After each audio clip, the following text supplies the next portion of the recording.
and welcome to the Good Goose podcast, where we talk about the headlines and everything that's on our minds. That flowed a lot better last time. It's okay. We're going to keep rolling with it. Zach, how are you today?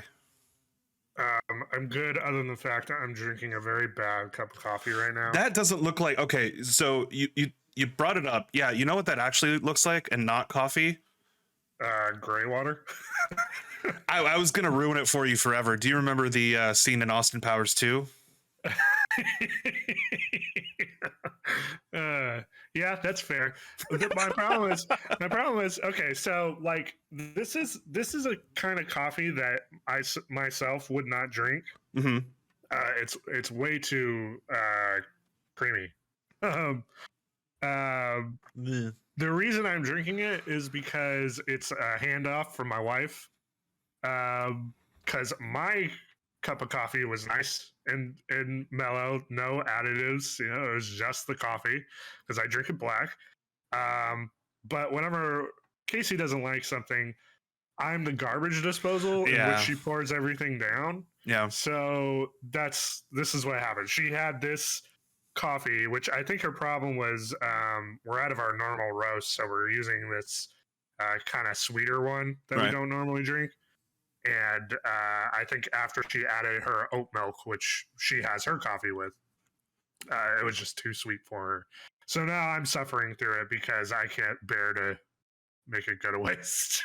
Well, yeah, and you grew up with the whole like waste not, want not, starving kids in Africa, China, whatever argument, and I was the same. That's probably why I am in the shape that I am, because I have this like instilled like responsibility to make sure nothing goes to waste. That, and I'm a cheapskate, not 100%, but like I get that. That's for sure a part of it. Yeah, it's like I spent the money on this. Yeah, exactly. So I don't want to let anything go to waste. That's why, it's the same thing with like my cupboards are filled with like cans of like peas and peas, corn, vegetables and stuff like that, and those are like emergency rations. Yeah. But I know that there will come one day where we will have to go through those, because I don't want to waste them by the time we move out, or anything like that. You'll have to, it's like, oh, they're all expiring within the week. I guess I have to eat them all now. Yeah. And then you're like, oh, cool, all these vegetables, but it's all just like they're 5-year-old vegetables or something. It's bad. But canned vegetables they last a while. They do, yeah. Did you know frozen veggies actually have more nutritional value in them than fresh? Why is that? I believe, if I remember correctly, it's because when they're frozen, they retain the nutrients more than if they were just to sit dry in a refrigerator. Right. And then obviously canned vegetables usually have more sodium in them to preserve them for longer. To preserve them, yeah. Well, I just thought that it was interesting because we usually attribute everything frozen to worse for you, which 90% of the time is the case. But yeah, because it's like French fries or like chicken nuggets or ice cream, that kind of stuff. I've always been of the mind, like, we're fucking talking about groceries for this long. I've always been of the mind, like, if I don't have to have it be frozen, because you have more cabinet space than you have like freezer space, most people. And so I'm like, I'd rather get something that I don't have to worry about it like melting in case the power goes out for some reason. Right. So, well, and like for me, I feel like a lot of the time, like frozen broccoli is just not good. It's just not. Regular broccoli isn't good. I like roasted, like regular roasted broccoli. Down with broccoli. It's tasty. Yeah. It's smelly, but it's tasty. Yeah. But like certain frozen veggies will just get like really mushy. Obviously because the ice, the condensation and the water. Yeah. So that's the downside for me with frozen vegetables. I always thought that like you're always supposed to have like a bag of like either frozen peas or frozen corn or whatever, to like just in case, for an ice pack, because most people in case you get hit. In case you get hit or like something lands on your head, as one tends to get things landed on their head. Because do you have like a dedicated frozen pack in your freezer for like? No. Well, we used to, but it was more for Casey's migraines. She'll get migraines occasionally, and that was usually what that was for. But we don't have a frozen pack in there. I think we had to trash the last one because we had been using the same one for They don't last like that a long. decade. Yeah. Say not that long, but it's 10 years. Zach, what did you bring to talk about? What do you have to talk about? I have a couple things. I didn't do much this week. I was actually working quite a bit. But I did find time to sit down and watch yesterday the first 2 episodes of Obi-Wan. Obi-Wan Kenobi. Yes. The new show on Disney Plus. And yeah, that was pretty good. I don't know if you've gotten a chance to watch it. I know you said you were watching Stranger Things, which I have not watched. So I had been watching every episode of Stranger Things leading up to season 4, so I was kind of like, there's predication to this. There's a lead up to this. I might as well dedicate to Stranger Things. And I still haven't caught up to, like, I'm on episode 5 or 6. I think I finished episode 5. We have 6 and 7, and then we have to wait for episodes 8 and 9. And that's why I'm not like in a huge rush to run through it. I think I did the math right, and I could be off maybe, but I think they planned this perfectly, because if you just do 1 episode a week, then it should lead into the final 8th and 9th episodes. Okay. Plus they're a little bit longer, so you could binge the first 7 episodes, but you could also just do it once a week, like a normal release. I actually might do that, because they're like an hour and a half. Some of those episodes, they're longer, right? yeah, they're longer. With the final 9th episode being 2.5 hours long. But so yeah, I have been watching that. I haven't fully caught up with that. I did watch the first episode of Obi-Wan Kenobi this morning, so I do have that. Pretty bleak, that first episode. It is. I have mixed feelings about it, because I went into, like, once it was announced, Obi-Wan Kenobi, I was like, okay, this is like that time period that, like, we all were kind of curious about, but it's like we don't have to know what happens in between episodes 3 and episodes 4. We don't have to. This is just purely simultaneously, it's also the one at this point that's gotten the most expansion upon this time period. Count, like Rebels and Bad Batch, we're starting to see more of, like, because here's the problem. They don't want to commit to anything prequels quite yet. They're workshopping a Knights of the Old Republic movie or 2 behind the scenes, and they're also obviously going full speed ahead with all the post Return of the Jedi stuff that Favreau and co are working on with Dave Filoni. Yeah, Mandalorian and all that. So, like, you're limiting your kind of time span jumps, or like what you're focusing on. There's only so much more that you can do. So, like, and then, like, Fallen Order too, if you played that takes place in between episode 3 and 4. Yeah. So, like, there's all this stuff with the Inquisitors that are, like, it's funny. I found out today. So Obi-Wan Kenobi takes place in the year 9 BBY, which is the Battle Before Yavin. BBY, Battle Before Yavin, or something like that. Before the Battle of Yavin. That's what I meant. I know English. I know English good. And what also takes place during the 9th year of before the battle. The same year as Obi-Wan Kenobi, the sequel that just got announced for Fallen Order, Jedi Survivor, that takes place in the same year. So yeah, crossover, maybe? We're already getting crossover characters from Rebels in Obi-Wan Kenobi, because the 5th brother is in the first episode. Yeah, there's a couple of Inquisitor nods. So my question, because leading into the second episode, and just from what I've gathered, we know what happens to a large number of these characters in between episodes 3 and 4 and onward. So what really is the point of this? Yeah, I mean, that was always kind of the argument with this show too, leading in into is like, do we really need a Obi-Wan Kenobi thing? And the answer is probably no. Yeah. It's not gonna like be a earth shattering like canon moving sort of thing, but it will be hopefully interesting and fun at the very least. That's the thing, like an unfortunate side effect.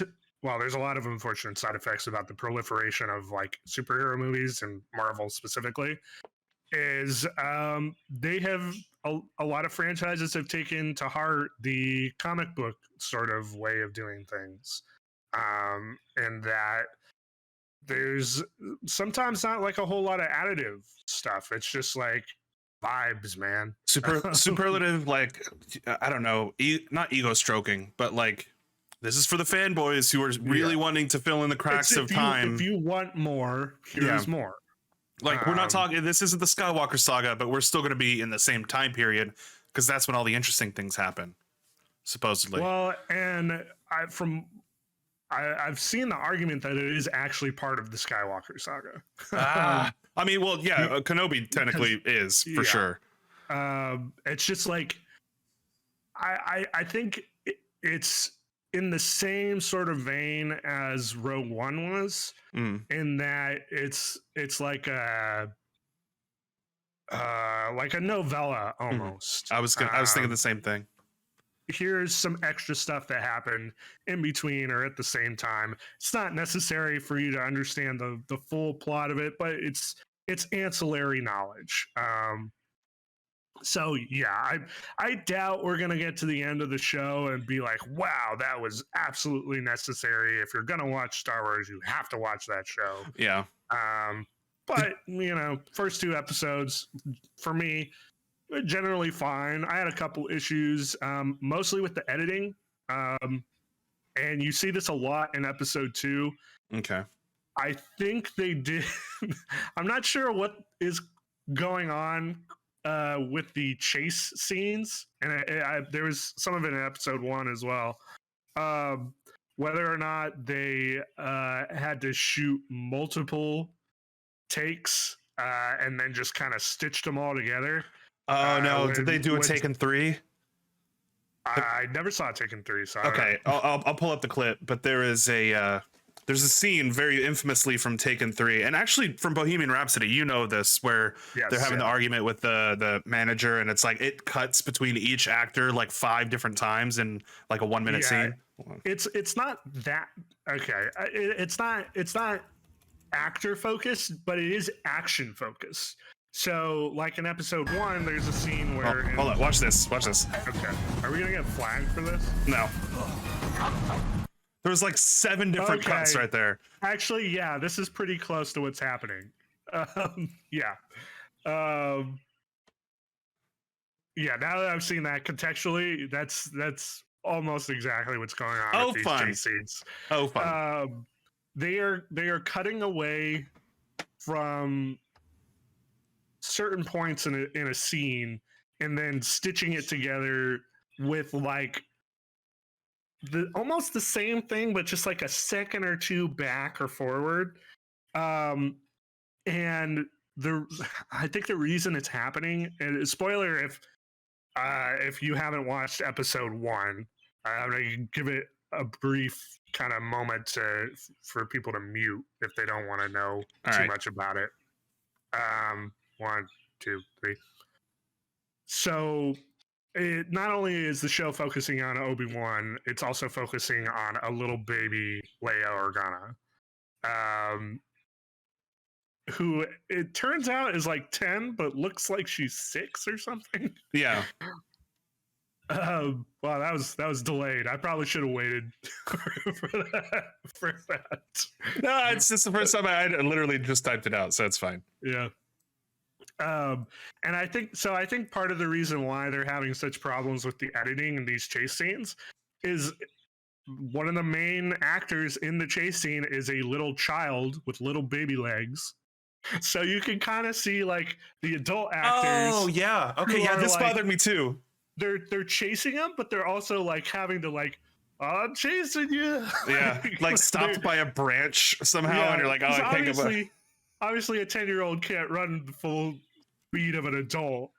So Well, they have to like meter the chase scene. it is a This, pretty common reaction to run away from Flea. I think. that's true. It happens again in episode 2. Damn it.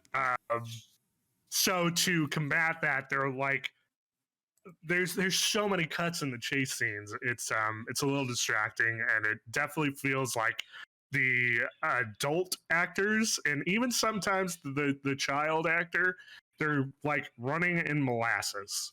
It's just like, Oh no. I don't know if you're familiar with the term skating with video games. I'm not sure. No. Go ahead and elaborate just in case. So the term skating when it comes to video games is sort of a testing term where you will see if when you're moving at a certain speed or pushing like a directional button with a certain amount of force, if the walk cycle maintains that speed. Or like if you push forward and then stop and then push forward again really quick. If what happens with your walk cycle on your character is that they just kind of like move a little bit just over and over. Yeah. And you can kind of make them like do this sort of thing so that it looks like they're skating. And that's kind of what this editing feels like. Is that they're moving, but they're not really moving their legs to move forward somehow. They're like just progressively moonwalking. Yeah, we got 3 editors so far. I'm not trying to call anybody out. I was just wondering, like, all right, who's responsible for this? Well, and so that's the thing too. Is to me, it does not feel like a we're gonna roughshod this edit on these chase scenes. To me, it legitimately feels like we have to work around the child actor, right? Which is fine. Yeah, you know, it's not like terrible. It's just like you will notice it. I think especially in episode 2 because it's not only is that happening, but it's interspersed with another character who's doing a shit ton of parkour for a long time. Okay.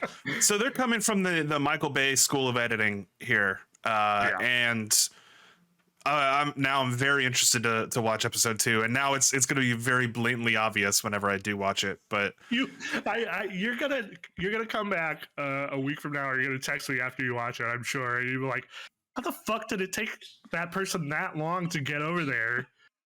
Oh wait, I do know why. Because they were doing fucking flips across buildings the whole time. Like, babe, just fucking run. Yeah, you don't have to do all these flippy dippies. No one's watching. I'm gonna call them flippy dippies whenever I watch it, so that'll be perfect. I'm looking forward to it. Yeah, I was surprised that you were gonna watch this before it finished, though, because you're normally like trying to stay out of it until it's over. Unless it's Star Wars, that's my weak spot. Fair enough. And it's only 6 episodes, so yeah. Mandalorian, I always watch as it airs. So yeah, and again, it's a limited series, like you said, so it's not like I have to keep up with it for that long. All right. Yeah, that would probably be my only gripe with it so far, is just the little bit of editing. All the other stuff I like. I like all the character stuff that they're doing with Ben. I think it makes sense with the character and what he's gone through, and I also I like the idea that we're doing Muppet Babies with the Skywalker kids. Well, I do like the actress for Leia. I think she's fun. From what I've seen, she does a good job so far. She can apparently do a better parkour slide than I can. Yeah. But that's age catching up to you. Yeah, well, and she's supposed to be 10 years old, but she's like 6 and nimble. Yeah, that they mentioned. So there's a line in episode 2 where they mention her age. And I'm like, what? That does not make sense. How are you 10? Yeah. Everybody matures differently, I guess. Yeah, that's true. I definitely do recommend Stranger Things to jump back on that. It's really good so far. Like, it's people are already freaking spoiling it like crazy online. So just be wary.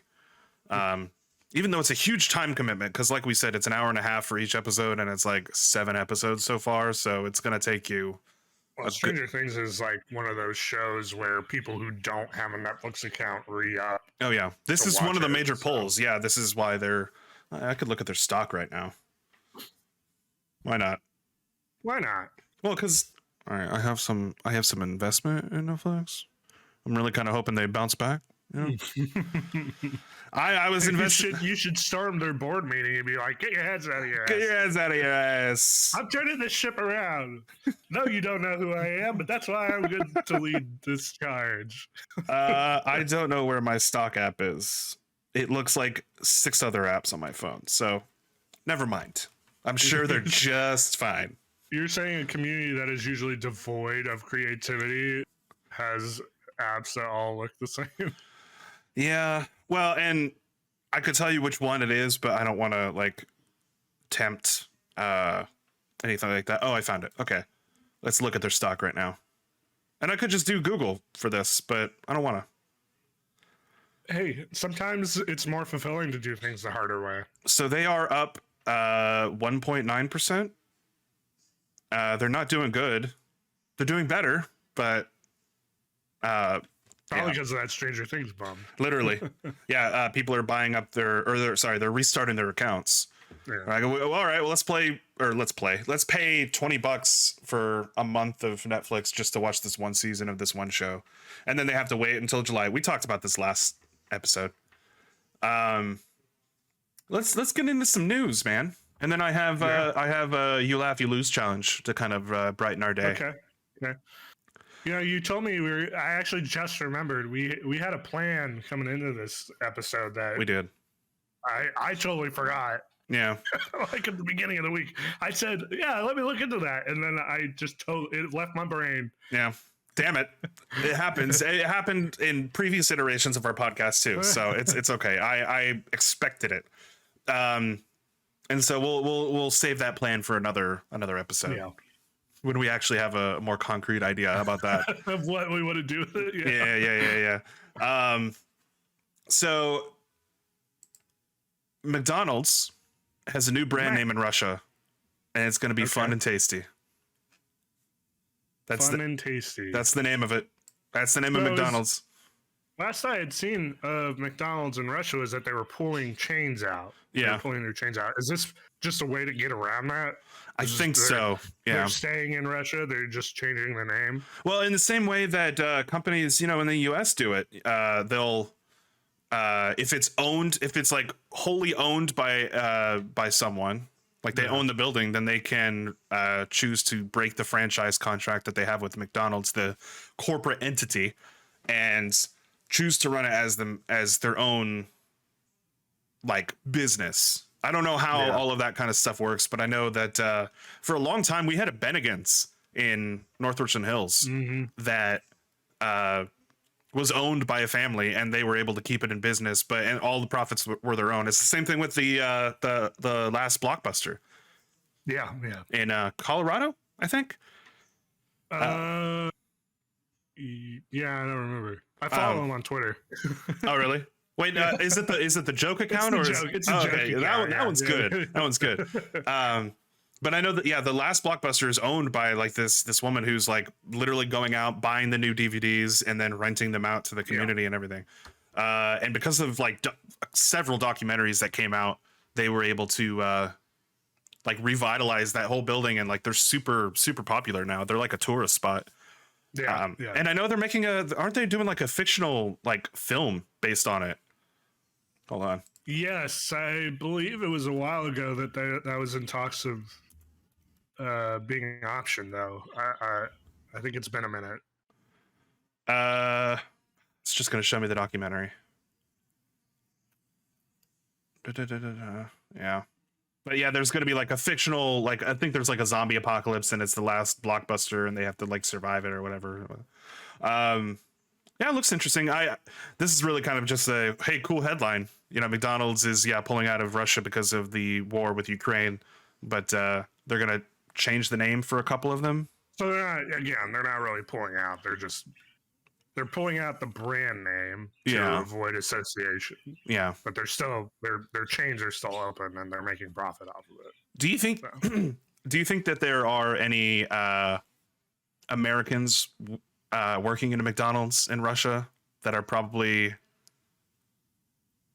I don't know. Honestly, I don't know the intricacies of U.S. citizens being in Russia at the moment, or if they have visas or anything like that. I think if you are an American who was living in Russia, you probably were not working at McDonald's. So I kind of answered my own question. It was a dumb question. I'm sorry. Oh, hey, while we're on news, did you see the breakdown, the early breakdown on the new PlayStation Plus services and like all the emulation info and all that? no, I haven't.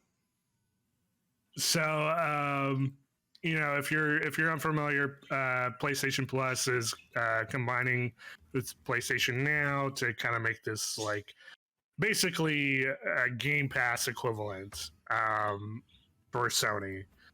And early reviews, because it's rolling out in certain Asian territories at the moment. Early reviews are not good. Oh no. They're saying that the emulation quality is really bad, and that they're using the PAL versions for a lot of the games, which usually is not great for emulation because they're made for certain resolutions or certain broadcast signals, in Europe. Well, not broadcast, just screen resolutions and frame rates that are on different hardware. Like a European PlayStation back in the day was different than a North American PlayStation, right? Hardware wise.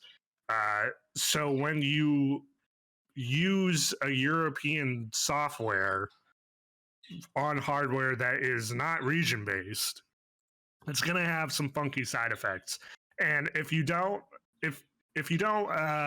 like know all the intricacies, it's just going to sound like a bunch of numbers, which it is. But essentially, what it boils down to, it's just not good quality. And especially with the limited catalog that they've announced so far. I mean, like the PS2 games are not running well. So, like, as those are so old, right? At a certain point, I'm all for like preservation of classic IP and classic games, but at the same time, there is a point where we're too far away from that technology to thoroughly replicate it 1-to-1 and have it match. I think that's the problem with a lot of, especially the companies' thoughts on game preservation, because they're not looking at it from a preservation aspect. There are people out there who are making emulators that are like nearly 1-to-1. Right. Obviously not completely perfect, because nothing's going to be as perfect as running it on actual hardware, but shit that's really close. And from a company's perspective or a business perspective, they're looking at stuff like PAL region software and going, this is the one we should go with, because it's already, as when games are made for the European region, they're usually made with like 6 different languages in them already. Like they're localized with those certain languages because there's so many different ones in a small geographic area. Right. So just by accessibility standards, that's usually why they go with it, because it's like a spread technique. Don't do the pinpoint one where you're getting a better performance, but it's only in North American English or whatever. Whereas if you do it in this other way, you get 6 or 7 different languages in there. You don't have to worry about localizing it. It just runs shitty. Yeah. And if you're interested in more of that, Digital Foundry actually has a really good video. It's like 20 minutes on this. There's a bunch of other videos out there right now that you could see a breakdown. But Digital Foundry always has really good stuff. And from a business perspective, you're like, we want a number there so we can say on launch we have such and such games, even though it's kind of measly at the moment. And like, we're just looking from an economic perspective, Right. which does not a lot of the times that's not how it works, because if you're a discerning customer and you're thinking about subbing to this new iteration of streaming service or game download service, whatever, you're gonna look at the ones and twos of it, so I think it's probably going to backfire on them a little bit here, as we're already seeing just from these early reviews. That and the fact that they're already kind of on the defensive after the whole debacle of, hey, if you are signing up for PlayStation Plus before we unroll this new version, the wording of how they planned on, hey, you only have to pay for your grandfathered in at your old price. Yeah. And that turned out to not be true. Yeah, well, it is true, but they've made it as hard as possible to understand. Yeah. Which is why I think they really need to rethink whoever's in charge of marketing or PR on this shit, because it's been nothing but a fucking cluster the whole way through. First, they were talking about whether or not they were going to roll it. Then there wasn't a clear answer on when it was going to debut. And then there wasn't a clear answer on what was going to be. Like, why would you legitimately make a conscious decision to not unveil your full lineup for your service? Yeah. That doesn't make any sense. If you want people to sign up, tell me everything that's going to be on there. Unless your lineup is so small that you're worried that people are not going to see a value in it. So you create this sort of mystique behind it, like, ooh, here's a little bit, and we can show you more later, but we won't tell you when we're going to show you, because it'll give us time to work out the licensing and shit on it. But then, why announce it in the first place if you're not going to have the library of? Yeah, right. And keep in mind, this is all in response to they can say it's not all they want, but legitimately, it's in response to the success of Game Pass. So whether or not internally you're describing it as such, your consumers are going to see it as such. So you need to, at the very least, provide something that's comparable, at least on a quality level. Maybe not so much because you're a new service, not so much on the catalog level, but make sure you have a quality there. Yeah. So there's the whole thing with what games are going to be on it. And then they start talking about pricing structure, and they're like, well, if you already have a PS Now subscription, then you're grandfathered in, like you said, on the highest tier. But if you only have a PS Plus subscription, then you're grandfathered in on the lowest tier. You're just not getting.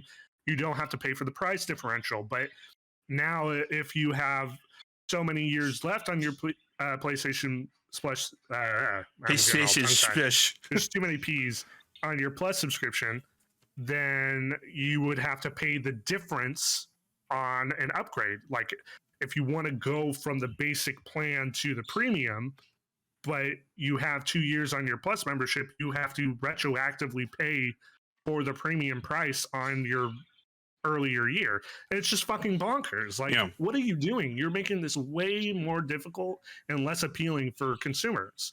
Like, I don't understand. Like, if Nintendo has a problem with fidelity, like tech upgrades, they're always kind of playing catch up with console tech, or the ability to run shit at like 30 frames per second basic. Sony is without a doubt the worst PR company ever. They're just terrible at it. At this point, I can only imagine that they're as successful as they are by word of mouth and brands, word of mouth, legacy value, essentially. And they're lucky that they have a bunch of it's very talented and creative people in their first party and second party studios, Yeah. and that they have certain third parties on board to support them. Because if I'm just looking at them as a company and whether or not I can trust them, I can't. I mean, granted, you can't trust any company because capitalism. They're in there for money and not for you.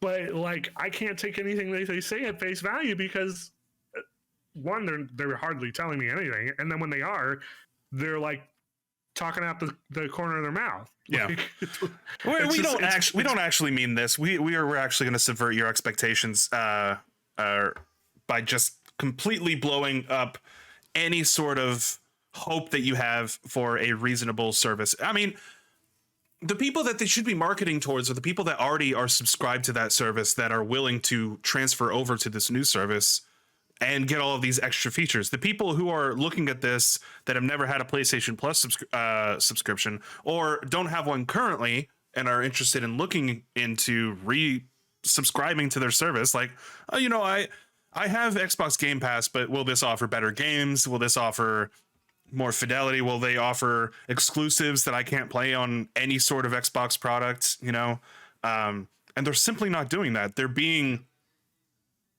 secretive and self-conscious, I guess, to like.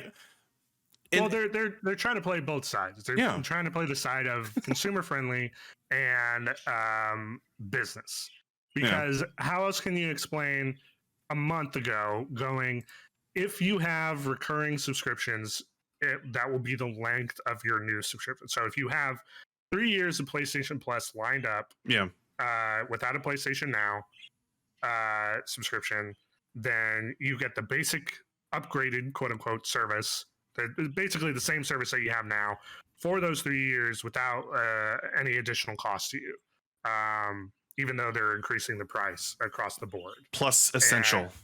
And if you have a PlayStation Now subscription, then you'll get the length of time that your Now subscription is. You'll get the premium service for no extra cost.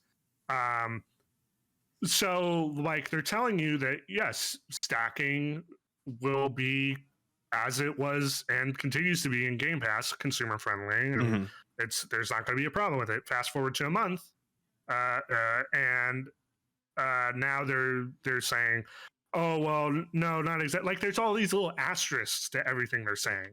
And it's just like, it's not fostering any goodwill. So you already have all the PR talk that's basically shitting your own bed. And then you have these early reviews coming out of the Asian territories where they're like, yeah, by the way, also the service kind of sucks. It's not good. They should have done a worldwide rollout, honestly, to circumvent this. I mean, it wouldn't have made it any better, but at least people wouldn't be apprehensive to now subscribe to the service because of this word of mouth. Well, and the ideal scenario is, okay, we roll it out early, and this is theoretically what is supposed to be happening. We roll it out early in certain territories that we know we're going to have a large install base on, and we treat that as sort of like a beta test. Right. And then based on the reception to that, early reviews, blah, blah, blah, blah, any problems that we see server side, then we can make the adjustments to those before we roll out to European areas and North American areas. Well, but, like the PS2 games that they have on there, Digital Foundry did the tests on this as well. They're like the same versions that they ported to the PlayStation 4, and a lot of those versions are notoriously kind of fucked up. Their frame rate jitters a lot, even on stuff like main menus. They have a lot of popping in and stuff on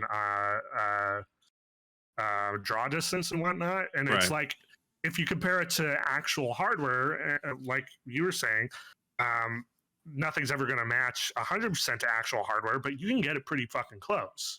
And it's not anywhere near close. So you're not really providing a value add for me, while also kind of like being shady about it. Yeah. It's like, make me feel. And I'm one of I probably like 10 people in the universe who has a PlayStation Now subscription and not a PlayStation Plus subscription. So I'm actually lucking out with it a little bit because I'm just getting, you know, the new service for half the price for a year. But based on early impressions, unless they turn the ship around quite fast and well, I don't know if that's a. How do you see them like coming out of this? Do you think? I mean, addressing it obviously, but yeah, addressing a bunch of the software issues. And apologies for my birds; they just suddenly became very active for some reason. I'm not sure why. They're very vocal about the issues that Yes, PlayStation is rolling out with this service. They have a lot to say to Sony. Yeah, I mean, first and foremost, if you're gonna have kind of cruddy emulation, at least put a bunch of shit on there. Mm-hmm. Don't hand me like 20 or 30 games and say that's what you're getting. And granted, a lot of that is just the retro stuff. They're also going to have stuff. They're going to have PS5 games on there. So I am actually looking forward to playing Guardians of the Galaxy because I haven't played that, but that'll be up on the service at the start. Well. If you had Xbox Game Pass, you would have played that a few months ago. I do have Xbox Game Pass, so I could play it. I could have played it a few months ago, but I was playing Elden Ring. Well. I guess I'm the asshole. But I mean, like, they're gonna have Demon Souls, the Demon Souls remake on there, and it's like for the longest time I haven't jumped on that because again I've been playing Elden Ring, so it's like, do I really need another Souls game? Just wait. They're gonna actually only put the original Dark Souls on there. I just remembered. What? I am wrong here. I'm misremembering that discovery because and I must have just blocked it out because it was so fucking stupid. On Sony's press release about that, they were like, "Hey, here's everything that's quote. Here's a bunch of stuff that's coming to the service, quote unquote, which includes Guardians of the Galaxy." Mm-hmm. Miles Morales, Demon Souls.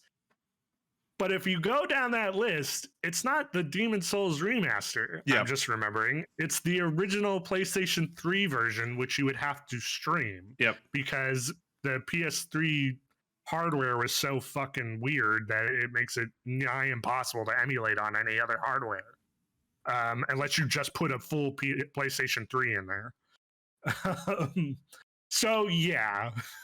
See, I had totally blocked that discovery out of my head because I'm like, you motherfuckers. I knew that they would pull something like that, even though they have the ability to. Oh no, they have the ability to put that on that service. They don't want to, and that's another big thing is that people are afraid that they're not going to put enough or that there are not enough exclusives to warrant signing up for this service.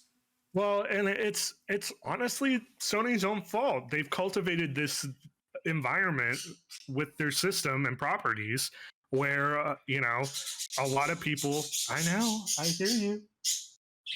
You're done with me talking? Okay.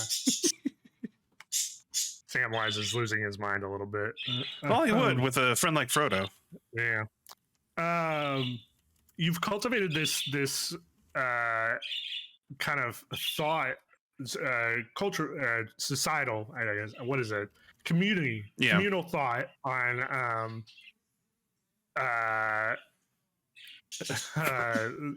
just looking at chat over here.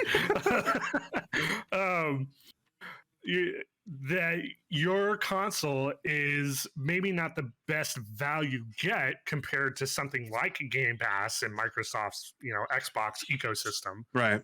Where everything is interconnected, but you have really good exclusives, and that's why you buy the Sony system.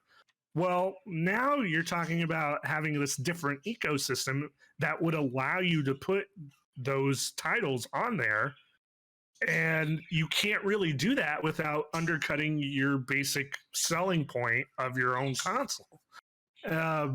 It's like, so now you want me to buy the console but not have it a certain attach rate, right? Yeah. Like, why would I buy the console and Miles Morales if I can just buy the console and the subscription service that would get me Miles Morales and a bunch of other stuff. That's the downside. And that's why you kind of hopefully rely on the classics or the library that you have of IP that are supposed to work to kind of offset that. And that's what Xbox Game Pass did. And they also emphasize, indie titles and indie studios, and that's why their huge library is filled to the brim with games that I never thought I would want to play, but I can now because I have Xbox Game Pass and I'm willing to try them out.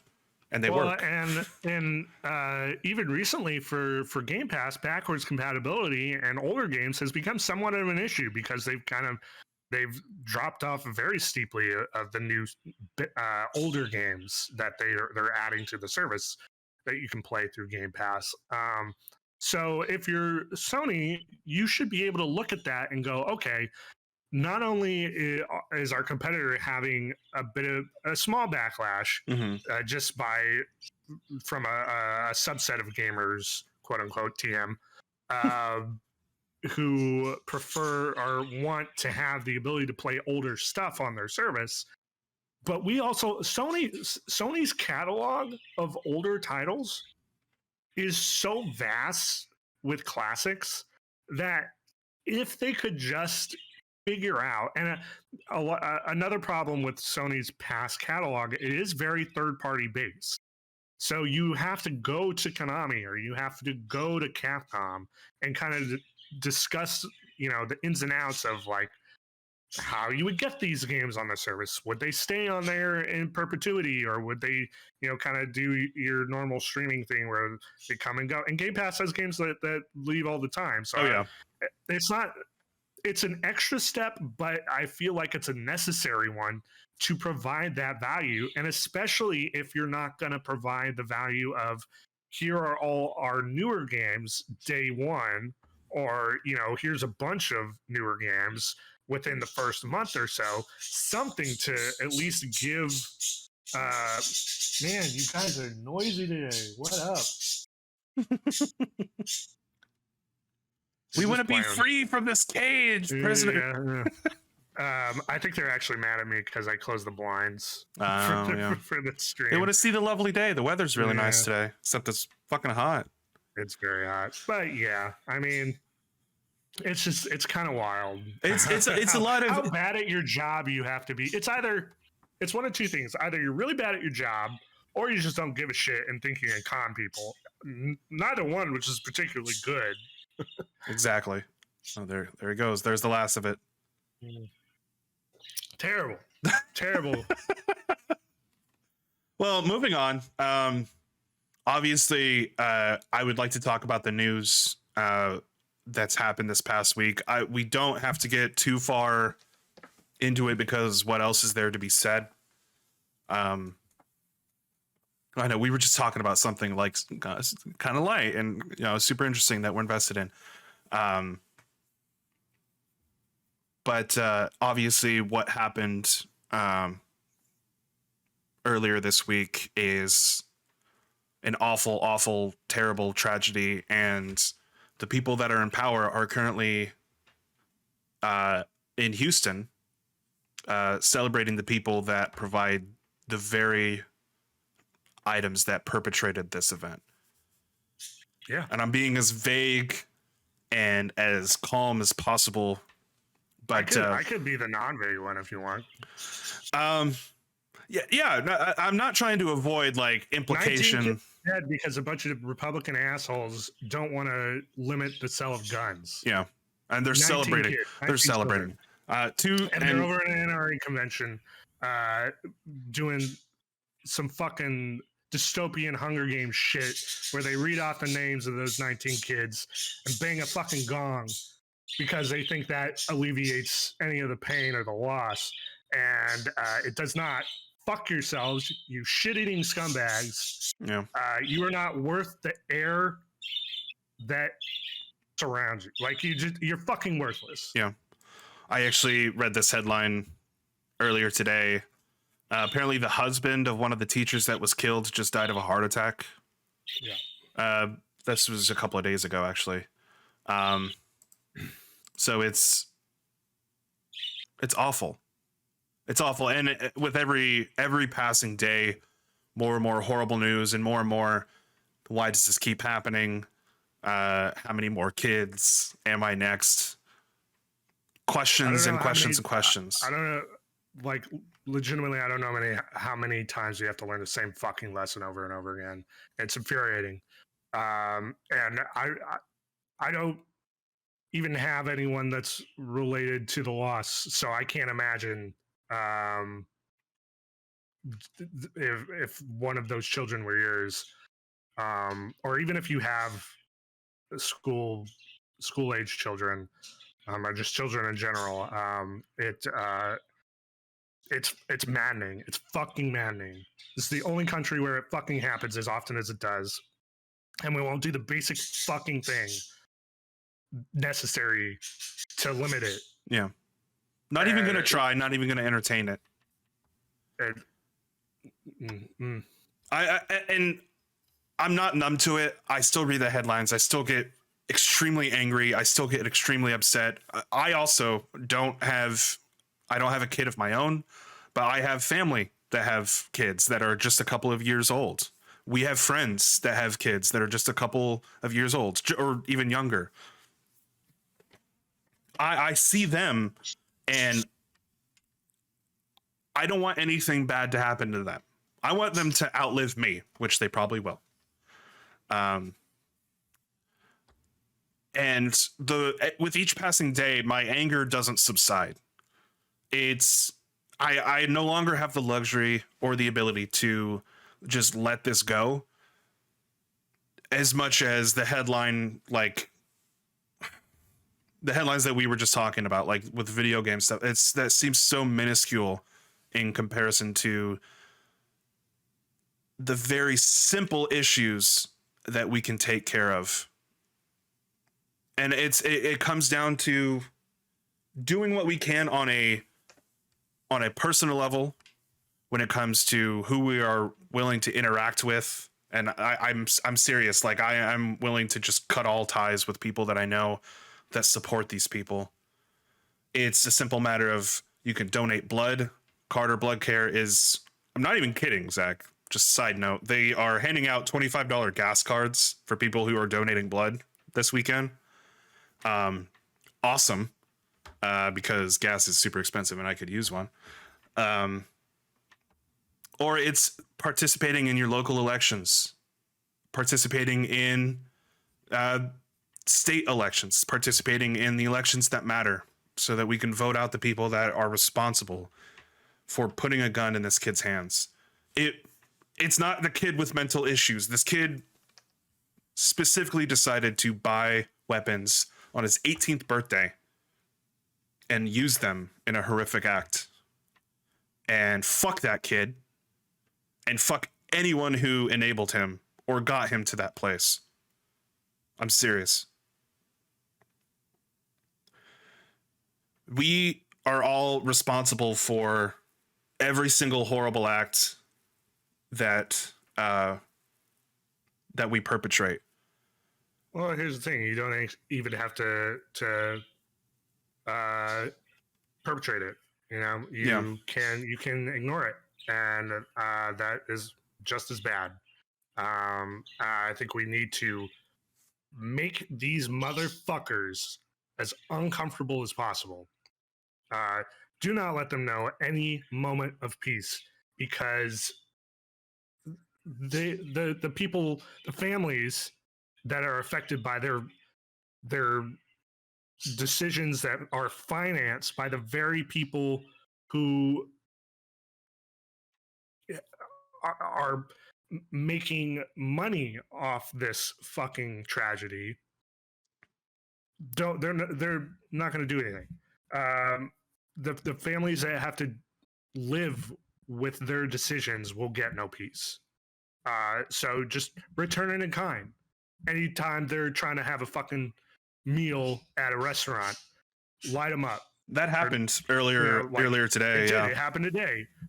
Go up to fucking the sleazebag Ted Cruz. Make sure he does not have an moment of fucking peace, because it's shitbags like that who are directly responsible for this shit. Ted Cruz is one of the highest recipients of NRA donations. He it was over $1 million, wasn't it? Yeah. I don't want to speak out of turn. I don't want to give an exact number, but he is out there getting cheers and excited applause from people who decided to attend that stupid convention that I don't know if it's still going on, but I think it's over. I think it ended yesterday. Yeah. And if you're looking at this shit going, yeah, that's bad, but I have to make sure that Dems don't win because why? That's not my team or whatever. Why? It's not a team. These are fucking kids. These kids didn't vote Democrat. These kids.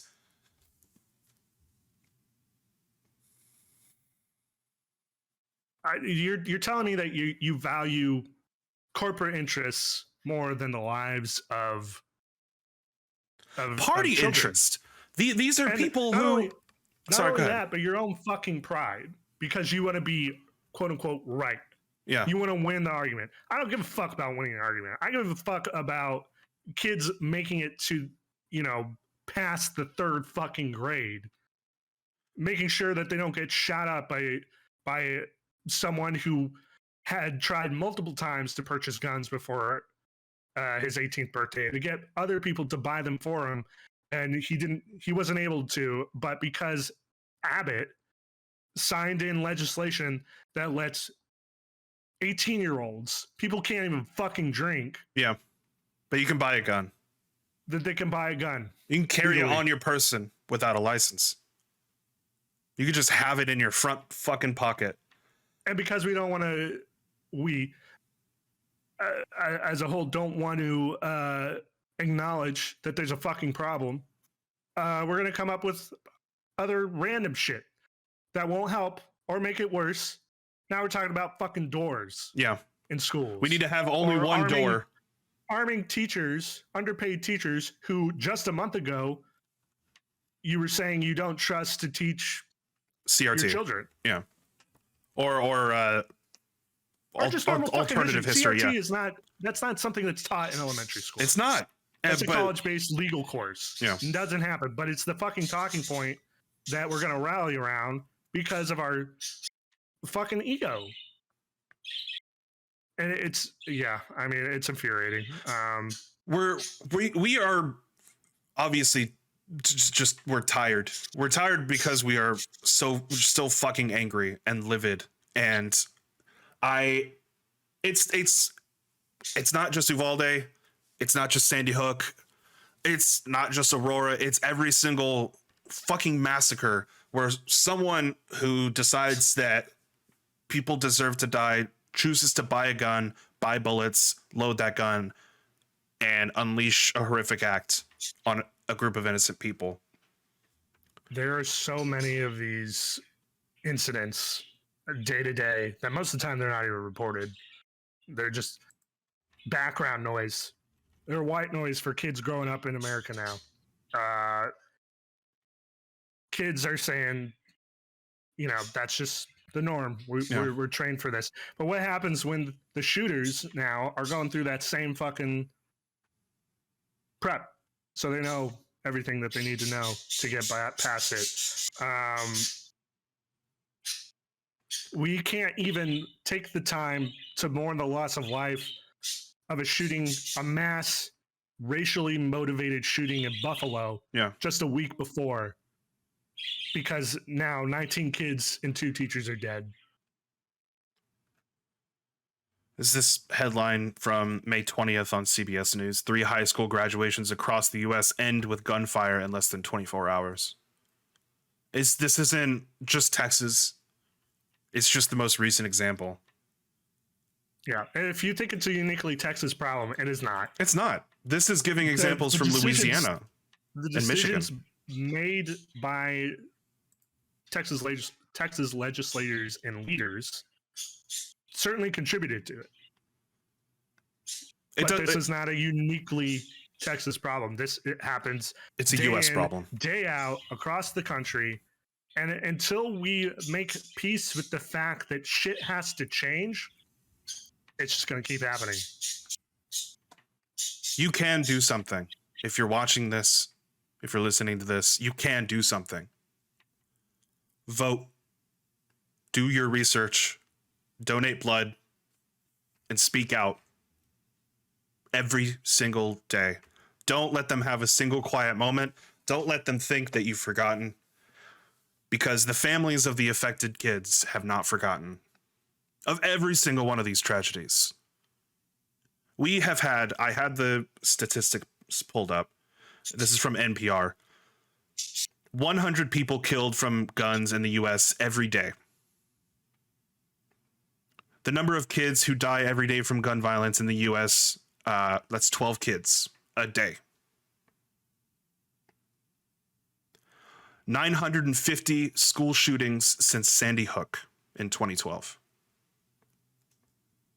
That's 27 school shootings in this year alone.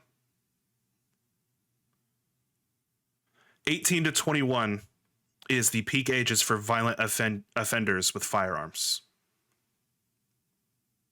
An 8 million number of AR-15s in circulation right now. These are These are weapons made for killing people. Not hunting, not defending yourself, because that's not what they're made for. They're made for taking out into a war zone and shooting enemy combatants. Don't try to justify this in any form or fashion to me. These are kids who are days away from summer vacation.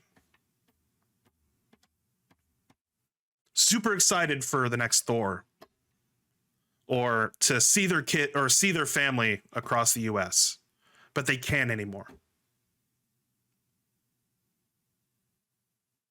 Don't fucking come to us saying, "Oh, well, it was a mental health issue. Oh, well, you know, the as long as there's a good guy with a gun." Because there were, and they chose not to go into that school to save those kids.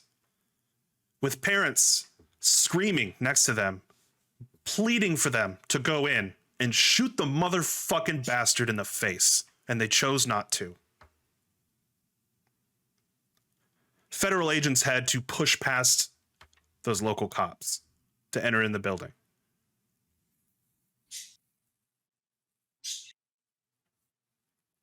I'm sorry, I didn't mean to end on a down note. I really didn't. I think it's important. I don't think it matters if it's a down note. I think it was. Sorry, it's a down. It's a downer. It's what's fucking happening. And if you don't like it, I don't either. But I didn't want to not talk about it. That means we have to push against it. We have to push against the narrative that this kind of shit is a necessary function of our fucking government, to have the quote unquote freedom to use such things, when in actuality there are plenty of examples of democratic free countries that at the very least limit gun acquisition and have a fraction of the incidents that we do. The very least. Oh, they're coming to take our guns. Good. Fuck your guns. We're sorry, but we're also not. Fuck Ted Cruz. Thanks so much for watching. We will see you now. Oh, fuck Greg Abbott too. Sorry, I don't want to leave that guy out in the cold. Fuck him too. Thanks so much for watching. We'll see you next time.